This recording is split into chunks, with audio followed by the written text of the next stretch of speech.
છેતરપિંડીના એવા કિસ્સાની જેમાં શોર્ટકટથી સરકારી નોકરી મેળવવા જતા લાખો ગુમાવવાનો વારો આવ્યો। ઘટના છે સુરેન્દ્રનગર જિલ્લાની, જ્યાં અમદાવાદ મનપામાં નોકરી મેળવવાની લાલચે બંટી બમલીએ 7 યુવક યુવતીઓ સાથે છેતરપિંડી કરી। આરોપીઓએ અમદાવાદ મ્યુનિસિપલ કોર્પોરેશનમાં વિવિધ પદો પર નોકરીની લાલચ આપી હતી। ફરિયાદી ખાનગી હોસ્પિટલમાં નર્સિંગ સ્ટાફની નોકરી બજાવે છે।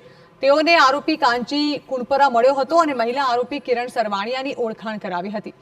બાદમાં અમદાવાદ મનપામાં તેમનું સેટિંગ હોવાથી નોકરી અપાવવાની લાલચ આપી હતી અને અલગ અલગ 7 લોકો પાસેથી 35.15 લાખ પડાવ્યા હતા।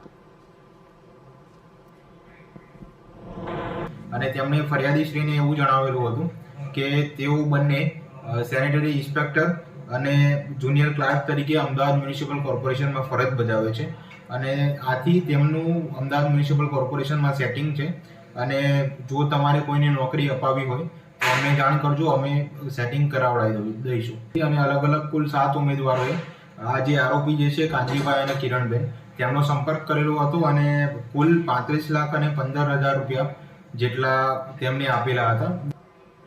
તો આરોપીએ બાદમાં તમામને મોબાઈલ પર ખોટા નિમણૂક લેટર આપ્યા હતા। આ સિવાય ત્રીજા આરોપી વિજય વાઘેલાની પણ ભૂમિકા સામે આવી।